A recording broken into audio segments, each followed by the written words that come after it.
Let me ask you a question. Do you think that you could switch to a foldable full time? Well, I feel like 2025 is the year to do it if you were ever thinking about it, and Samsung and Google really want you to pick up a foldable. Samsung made the Z Fold 7, I think, the most mainstream foldables have ever been. They showed you they can be as thin and as light as slab-style phones while still hiding away an almost 8-inch display.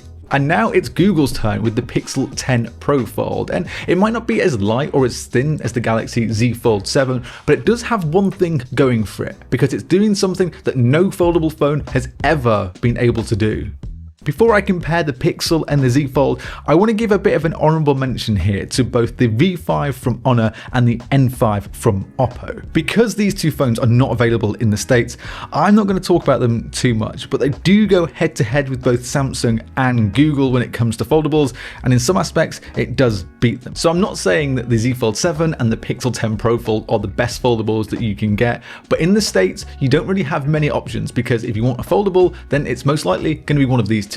If you do decide, you know what, I'm going to pick up a foldable, yeah, they're still not cheap. The Z Fold 7 is almost $2,000, and the Pixel 10 Pro Fold might be $200 cheaper, but I still think that these are way out of the price range of a lot of people. When we're putting up the design of both these phones against each other, I feel like Samsung with the Z Fold 7 flourished in its design. It changed everything that it needed to do, and everybody loved this phone. There wasn't really anybody that thought that this was a bad looking foldable. Google, on the other hand, with the 10 Pro Fold, decided it's going to do what it did with the rest of the 10 series and just stick to what worked last year. The problem with that is that the Pixel is 40 grams heavier than the Z Fold 7, and 40 grams, it might not sound like a lot, but honestly, it's quite a bit. So then I was thinking, how can I show you exactly what 40 grams is? Because yeah, I can say 40 grams, but it doesn't mean anything. So I went rooting through my drawer.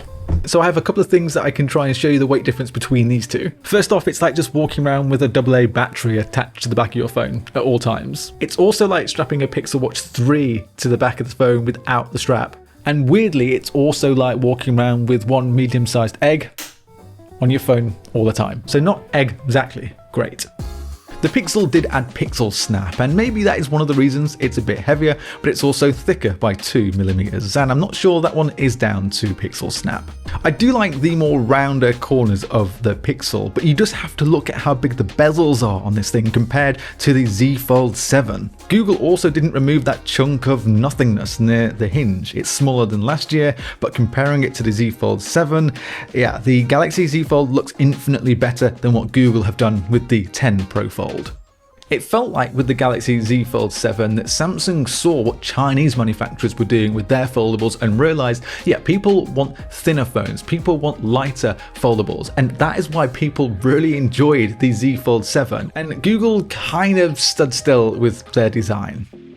One of the reasons that you will pick up a foldable phone is to have two displays, and both these phones have some great folding displays. I still think it is really cool to have a hidden 8-inch display in your pocket, and that's the screen size that both these phones will give you, but the bezels on the inner display of the Pixel are way more noticeable than the ones on the Galaxy. Although after a while you definitely don't notice it, but it is still something that is worth knowing. Something else that you might not notice, but it's good to know, is that the Pixel 10 Pro Fold's displays can go up to 3000 nits of peak brightness, where the Galaxy Z Fold 7 is stuck at around about 2600 nits. When you get a folding phone, there is something you cannot get rid of, and that is the crease. And both these phones have creases that you are going to notice, and I don't think that any phone is going to get rid of that crease, although I don't think they will.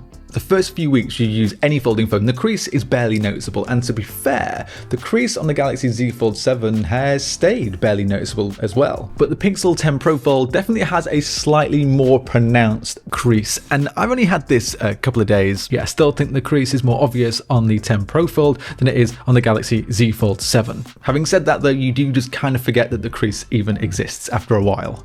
I mentioned before the bezels on the 10 Pro Fold, and that is because they're huge on that cover display. But also, the cover display has one more thing that is a little irritating. It doesn't have an LTPO display. Instead, it has what Google calls a smooth display, but that smoothness only can go to a lowest hertz of 60. The Z Fold 7 though does have that 120 Hz LTPO display, so it can drop to 1 Hz, which is usually a lot better for battery life, which I think on a foldable is actually really important.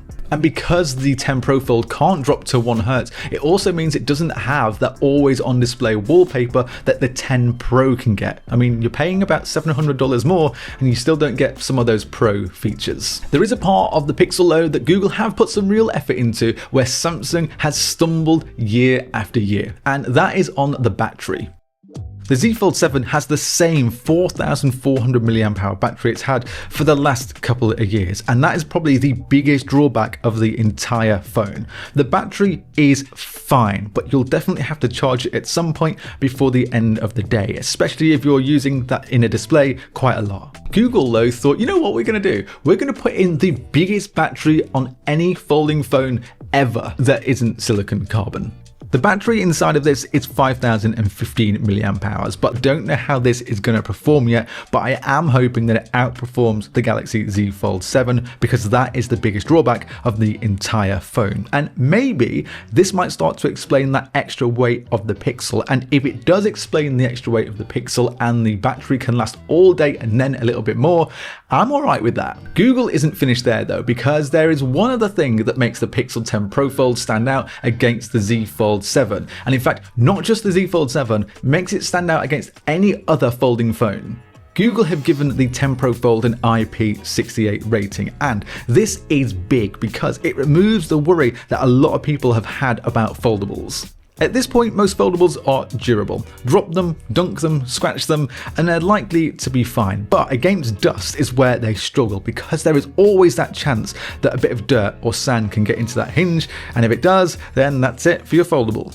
Google should have removed that worry for most people now, because with its IP68 rating, it means it is as water and dust resistant as the Pixel 10 Pro. Now, in theory, you should never have to worry about this phone getting destroyed from water or dust, but I'm going to put an asterisk next to that because it is still a foldable, and I don't want you to go and throw your phone in sand and then come back and shout at me that it broke, but you could do that.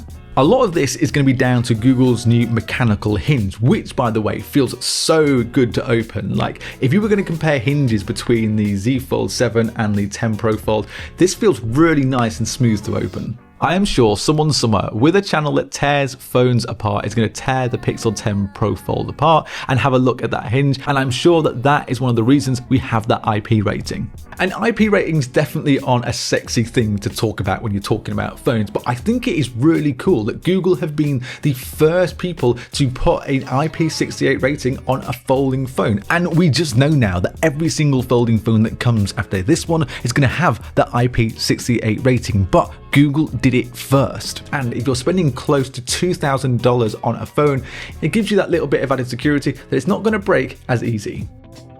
Let me talk very quickly about cameras on both of these phones, because sadly I can say it already that cameras on folding phones are not great. It's a compromise you make when you pick up a folding phone, and the cameras on both these phones, yeah, they're not amazing.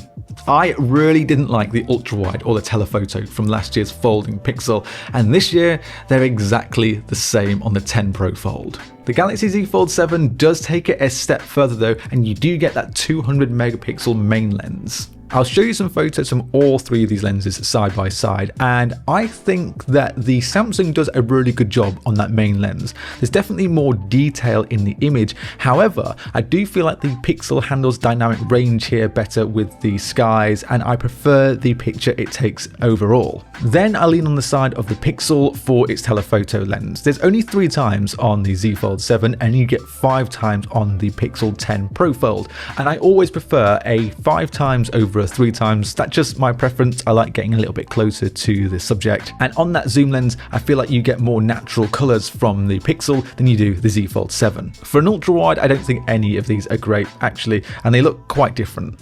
The Z Fold makes everything in the image really dark and makes everything almost like a shadow, while the Pixel definitely handles the entire image better. The quality from both these cameras is not amazing, and it's disappointing when you pay so much for a phone. And then when we have a look at video, the Pixel here, it doesn't stand a chance. It's really not great. Even on that main lens, there's a lot of noise in the image. It's not very stable, and I feel like the Galaxy Z Fold 7 is head and shoulders above what it can do in its video. This is not great from Google. There is something else that folding phones are just not known for, and it is pure power. And the Tensor G5 in the 10 Pro Fold is definitely not as powerful as that you get in the Z Fold 7. Of course, the Z Fold 7 has the Snapdragon 8 Elite, so it beats the Pixel 10 Pro Fold in all of its benchmarkings, but for me, I don't think it really matters. The Pixel is really well optimized. You can do multitasking on the Pixel, maybe not as well as you can do it on the Z Fold 7, because you can have 3 screens open, which is a bit annoying. You don't get that on a Pixel, but if you are playing games, you are going to get the better performance on the Z Fold 7, and I think for once you kind of expect this. You're paying more for the Z Fold 7, so it makes sense that this is a little bit more powerful. There is no denying that both these phones are very expensive, and unless you're happy to compromise on cameras, then they might not be for you. And can we just start like an online petition? Can someone set this up? And the petition has to be that if you're spending close to $2,000 on a folding phone, then 256 gigs of storage is not good enough. You're paying almost $2,000. I think 512 is the base minimum that these should come with. So Samsung and Google, come on, do us a favor.